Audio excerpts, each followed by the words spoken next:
Hello learners, welcome back to our channel learn with నందు. ఇవాళ క్లాస్లో అన్లెస్ అనే సబార్డినేటింగ్ కంజంక్షన్ గురించి తెలుసుకుందాం. అన్లెస్ అనేది ఒక కంజంక్షను.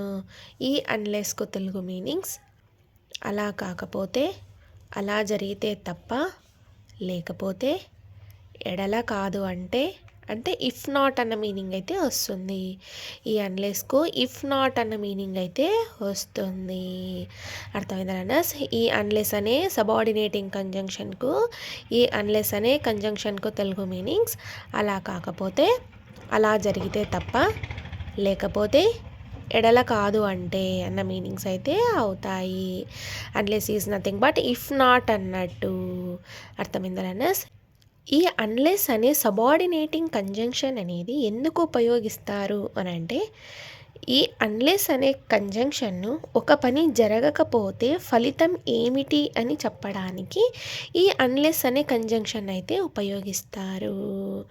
అర్థమైందా? ఒక పని అనేది జరగకపోతే ఫలితం ఏమిటి అని చెప్పడానికి అన్లెస్ను వాడతారు. అర్థమైందా? అంటే ఇది ఒక నెగిటివ్ కండిషన్ని చూపిస్తుందన్నమాట. ఈ అన్లెస్ అనే కంజంక్షన్ను ఇఫ్ నాట్ అంటే నెగిటివ్ని తెలుపుతున్నట్టే కదా అర్థము. సో ఈ అన్లెస్ అనే కంజంక్షన్ అనేది మనకు నెగిటివ్ని తెలుపుతుంది. అర్థమైందా? అంటే పని జరగకపోతే రిజల్ట్ ఇలా ఉంటుంది, ఈ పని జరగకపోతే రిజల్ట్ అనేది ఇలా ఉంటుంది అని చెప్పడానికి ఈ అన్లెస్ అనే సబార్డినేటింగ్ కంజంక్షన్ను ఉపయోగిస్తారు. అర్థమైందా? ఇప్పుడు ఈ అన్లెస్ యొక్క స్ట్రక్చర్ను తెలుసుకుందాం. అంటే ఏ అన్లెస్ యూజ్ చేసిన వాక్యమైనా సరే ఆ ఫార్ములాని ఫాలో అవ్వాల్సి ఉంటుంది. అంటే అన్లెస్ యొక్క స్ట్రక్చర్ను, అన్లెస్ యొక్క ఫార్ములాను ఫాలో అవ్వాల్సి ఉంటుంది. అన్లెస్ యొక్క స్ట్రక్చర్ను చూద్దాం. Unless plus present tense result. Unless అంటే వాక్యంలో అన్లెస్ మొదటగా యూజ్ చేసినట్టయితే ఈ ఫార్ములాని ఫాలో అవ్వాల్సి ఉంటుంది. Unless plus present tense result. లేదా వాక్యంలో రిజల్ట్ అనేది ముందుగా యూజ్ చేసినట్టయితే result plus unless plus present tense. అర్థమైందా? ఇక్కడ ప్రెజెంట్ టెన్స్లో నాట్, డోంట్ అన్న మీనింగ్స్ అయితే యూజ్ చేయకూడదు అనమాట. నాట్, డోంట్ అన్న మీనింగ్స్ అయితే యూజ్ చేయకూడదు. అంటే అన్లెస్ తర్వాత నెక్స్ట్ ఏదైతే వాక్యం వస్తుందో ఆ వాక్యంలో, అంటే ప్రెజెంట్ టెన్స్లో అన్లెస్ తర్వాత వచ్చే వాక్యంలో, అన్లెస్ తర్వాత వచ్చే నెక్స్ట్ సెంటెన్స్లో డోంట్, నాట్ అన్న మీనింగ్స్ అయితే అనేటివి యూజ్ చేయకూడదు. డోంట్, నాట్ అనే వర్డ్స్ని అయితే యూజ్ చేయకూడదు. ఎందుకు అనంటే ఈ అన్లెస్ అనేది మనకు నెగిటివ్ని తెలుపుతుందన్నమాట. అర్థమైందా? ఈ అన్లెస్ అనేది మనకు నెగిటివ్ కండిషన్ని తెలుపుతుంది కాబట్టి ఈ అన్లెస్ తర్వాత నాట్, డోంట్ అన్న వర్డ్స్ని అయితే యూజ్ చేయకూడదు. ఇక్కడ రిజల్ట్లో యూజ్ చేయవచ్చును. అన్లెస్ తర్వాత అంటే అన్లెస్ తర్వాత ప్రెజెంట్ టెన్స్లో ఒక వాక్యం అయితే యూజ్ చేస్తాం కదా, ఆ వాక్యంలో నాట్, డోంట్ అనే వర్డ్స్ని అయితే యూజ్ చేయకూడదు. ఇక్కడ రిజల్ట్లో అయితే యూజ్ చేయవచ్చును. నాట్, డోంట్ అనేవి రిజల్ట్లో యూజ్ చేయవచ్చును. అర్థమైందా? కొన్ని ఎగ్జాంపుల్స్ చూద్దాం. అంటే ఈ ఫస్ట్ స్ట్రక్చర్కు సంబంధించి ఒక ఎగ్జాంపుల్ చూద్దాం. అంటే unless plus present tense result. ఈ స్ట్రక్చర్లో ఒక వాక్యం చూద్దాం. Unless you study you will fail. Unless you study you will fail. Unless అంటే ఏమిటి మీనింగు? అలా కాకపోతే, అలా జరిగితే తప్ప, లేకపోతే అన్న మీనింగ్స్ అయితే వస్తాయి కదా. అన్లెస్ యూ స్టడీ నీవు లేదా నువ్వు చదవకపోతే అంటే నువ్వు ఇలా చేయకపోతే ఇలా జరుగుతుంది. ఏం జరుగుతుంది? రిజల్ట్ ఏమి అని అంటే యూ విల్ ఫెయిల్, నీవు ఫెయిల్ అవుతావు అని వాక్యం యొక్క తెలుగు అర్థం అయితే అవుతుంది. అంటే నువ్వు ఇలా చేయకపోతే ఇలా జరుగుతుంది అని వాక్యం యొక్క తెలుగు అర్థం అయితే అవుతుంది. అర్థమైందా? నువ్వు చదవకపోతే నువ్వు ఫెయిల్ అవుతావు అని వాక్యం యొక్క తెలుగు అర్థం అయితే అవుతుంది. ఈ వాక్యం అనేది ఈ స్ట్రక్చర్లో ఉందో లేదో ఒకసారి చెక్ చేద్దాం. అన్లెస్ ప్రెజెంట్ టెన్స్ యూ అనేది subject plus present verb V1 plus object లేదు కాబట్టి రాయట్లేదు. Subject plus present verb V1. So ఈ వాక్యం అనేది ప్రెజెంట్ టెన్స్లోనే ఉంది. Result result, you will fail అనేది ఇక్కడ మనకు రిజల్ట్ అవుతుంది. సో ఈ వాక్యం అనేది ఈ స్ట్రక్చర్లోనే ఉంది. చూసారా, అన్లెస్ని యూజ్ చేసినప్పుడు ఈ ఫార్ములాలో వాక్యము ఉండాలి, సెంటెన్స్ ఉండాలి. అర్థమైందా? ఫస్ట్లోనే వాక్యం మొదటిలోనే రిజల్ట్ని యూజ్ చేసినట్టయితే we won't go out unless it stops raining అనే వాక్యానికి తెలుగు అర్థం వి వోంట్ గో అవుట్, మేము బయటకు వెళ్ళము. మేము బయటకు వెళ్ళము. వోంట్ని విడ తీసుకొని రాసుకుంటే విల్ ప్లస్ నాట్, విల్ నాట్నే వోంట్ అని కూడా రాయొచ్చు. We will not go out అంటే వి వోంట్ గో అవుట్, మేము బయటికి వెళ్ళము. అన్లెస్ ఇట్ స్టాప్స్ రైనింగ్, వాన ఆగకపోతే, వాన ఎప్పుడైతే ప్రజెంట్ కురుస్తుంది, వాన ఆగకపోతే మేము బయటకు వెళ్ళము అని ఈ వాక్యం యొక్క తెలుగు అర్థమైతే అవుతుంది.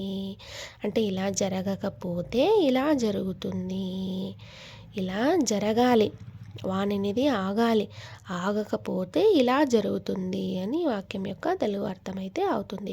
ఈ వాక్యం అనేది ఈ స్ట్రక్చర్లో ఉందో లేదో ఒకసారి చెక్ చేద్దాం. వి వోంట్ గో అవుట్ అనేది ఇక్కడ మనకు రిజల్ట్ను తెలుపుతుంది. అన్లెస్ కంజంక్షన్ అవుతుంది. ఇట్ స్టాప్స్ రైనింగ్ అనేది ప్రెజెంట్ టెన్స్ను తెలుపుతుంది. ఫైనల్గా ఈ వాక్యం అనేది సెకండ్ స్ట్రక్చర్లో ఉంది. సెంటెన్స్ మొదట్లో రిజల్ట్ని యూజ్ చేసినట్టయితే ఈ స్ట్రక్చర్ని యూజ్ చేయాలి, లేదా వాక్యంలో మొదటగా అన్లెస్ని యూజ్ చేసినట్టయితే ఈ స్ట్రక్చర్ను ఫాలో అవ్వాలి. అర్థమైందలన్నా? ఈ విధంగా అన్లెస్ యొక్క స్ట్రక్చర్స్ అయితే ఉన్నాయి. దీన్నైనా యూజ్ చేయొచ్చు, దీన్నైనా యూజ్ చేయవచ్చును. అన్లెస్ అంటేనే మనకు నెగిటివ్ని తెలుపుతుంది కాబట్టి అన్లెస్ తర్వాత అంటే ప్రెజెంట్ టెన్స్లో అన్లెస్ తర్వాత నెక్స్ట్ ఏదైతే సెంటెన్స్ వస్తుందో, వాక్యం వస్తుందో అందులో డోంట్, నాట్ అన్న నెగిటివ్ వర్డ్స్ని అయితే యూజ్ చేయకూడదు. రిజల్ట్లో అయితే యూజ్ చేయవచ్చును. అర్థమైందలన్నా? ఇక్కడ గుర్తుంచుకోవాల్సిన విషయము నోట్ ఏంటంటే అన్లెస్ క్లాజ్లో విల్ వాడరు. అంటే అన్లెస్ హీ విల్ కమ్ ఇలా యూజ్ చేయరు, విల్ని అయితే యూజ్ చేయకూడదు. అన్లెస్ హీ కమ్స్ అంటే ఇది ఫ్యూచర్ని తెలిపినా కూడా, ఫ్యూచర్లో వాక్యం మనం చెప్పాలనుకున్నా కూడా విల్ని అయితే అన్లెస్ తర్వాత వచ్చే సెంటెన్స్ ఏదైతే ఉంటుందో ఆ సెంటెన్స్లో ఇక్కడ విల్ అనేది యూజ్ చేయకూడదు. అర్థమైందన్నా? అన్లెస్ క్లాజ్లో విల్ వాడరు. అన్లెస్ హీ కమ్స్ ఇలా యూజ్ చేయాలి అంతే తప్ప ఇలా యూజ్ చేయకూడదు. రిజల్ట్లో యూజ్ చేయవచ్చును, బట్ అన్లెస్ తర్వాత నెక్స్ట్ ఏదైతే ప్రెజెంట్ టెన్స్లో వాక్యం ఉంటుంది అని అనుకున్నామో ఆ ప్రెజెంట్ టెన్స్లో మాత్రము విల్ అనేది యూజ్ చేయకూడదు. ప్రెజెంట్ టెన్స్ అంటేనే ప్రెజెంట్ ఇప్పుడు జరుగుతుంది అని కదా అర్థము. ప్రెజెంట్ టెన్స్లో అయితే ఈ విల్ని అయితే యూజ్ చేయరు. అర్థమైందన్నా? అన్లెస్ హీ కమ్స్ ఇలా వాడాలి అంతే తప్ప విల్ అనే ఫ్యూచర్ ఫామ్ ఆఫ్ వర్బ్ని అయితే ఫ్యూచర్ ఫామ్ని యూజ్ చేయకూడదు. అర్థమైందన్నా? అన్లెస్కి నాట్ మళ్ళీ కలపకూడదు. అన్లెస్ అంటేనే నెగిటివ్ని తెలుపుతుంది కనుక అన్లెస్కి నాట్ని అయితే ఉపయోగించకూడదు. అన్లెస్ యూ డోంట్ స్టడీ ఇలా యూజ్ చేయకూడదు. అర్థమైందన్నా? అన్లెస్ యూ స్టడీ ఇలా యూజ్ చేయాలి. అన్లెస్ తర్వాత ఏదైతే వాక్యం వస్తుందో ఆ వాక్యంలో డోంట్, నాట్ అన్న వర్డ్స్ని అయితే యూజ్ చేయకూడదు. అర్థమైందన్నా? ఇవి రెండు గుర్తుంచుకోవాల్సిన విషయాలు. నోట్, అన్లెస్ క్లాజ్లో విల్ని వాడరు. అంటే అన్లెస్ తర్వాత ఏదైతే వాక్యం వస్తుందో నెక్స్ట్ ప్రెజెంట్ టెన్స్లో వాక్యం ఉంటుందో ఆ వాక్యంలో విల్ని అయితే యూజ్ చేయకూడదు. ఎందుకంటే ప్రెజెంట్ టెన్స్ అంటేనే ప్రెజెంట్ జరుగుతుంది కాబట్టి. సో విల్ని అయితే యూజ్ చేయకూడదు, ఇలా యూజ్ చేయకూడదు. ఇలా ప్రెజెంట్ టెన్స్లో వాక్యం అయితే ఉండాలి. అన్లెస్కి నాట్ కలపకూడదు. అన్లెస్ అంటేనే నెగిటివ్ని తెలుపుతుంది కాబట్టి అన్లెస్ తర్వాత వచ్చే వాక్యంలో మళ్ళీ డోంట్, నాట్ అన్న మీనింగ్స్ అయితే యూజ్ చేయకూడదు. అర్థమైందలన్నా? ఇప్పుడు అన్లెస్కు సంబంధించి ఇంకొన్ని ఎగ్జాంపుల్స్ చూద్దాం. Unless you study well you will not pass the exams. Unless you study well నీవు బాగా చదివితే తప్ప అంటే తప్ప అన్న మీనింగ్ అయితే వస్తుంది. నీవు బాగా చదివితే తప్ప నీవు ఎగ్జామ్స్ని పాస్ అవ్వవు అని వాక్యం యొక్క తెలుగు అర్థం. అన్లెస్ అంటేనే మనకు నెగిటివ్ని తెలుపుతుంది, అంటే ఇఫ్ నాట్ అన్న మీనింగ్ అయితే ఇస్తుంది ఈ అన్లెస్ అనేది. సో ఈ అన్లెస్ తర్వాత వచ్చే వాక్యంలో నాట్, డోంట్ అనే వర్డ్స్ని అయితే యూస్ చేయకూడదు. ఇక్కడైతే రిజల్ట్లో అయితే యూస్ చేయవచ్చును, రిజల్ట్ కదా ఇది. సో ఈ రిజల్ట్లో ఈ నాట్ అనే వర్డ్ని అయితే యూస్ చేయవచ్చు, నువ్వు రిజల్ట్లో యూస్ చేయొచ్చు. అన్లెస్ తర్వాత వచ్చే వాక్యంలో అయితే యూస్ చేయకూడదు. అర్థమైందా? Unless you pay the exam fees you can't write the exams. Unless you pay the exam fees you can't write the exams.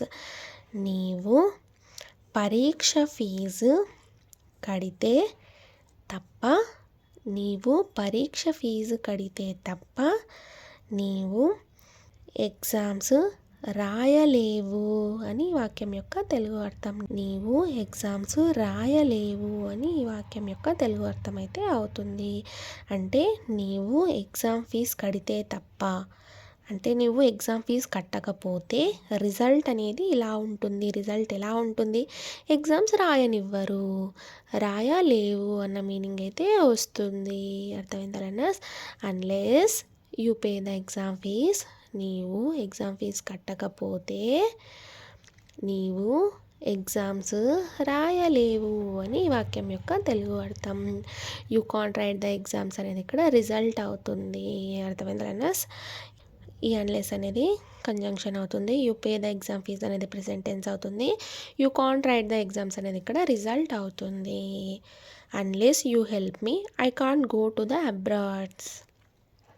Unless you help me, నీవు నాకు సహాయం చేయకపోతే I can't go to the abroads, నేను అబ్రాడ్స్కి వెళ్ళలేను అని వాక్యం యొక్క తెలుగు అర్థం అయితే అవుతుంది.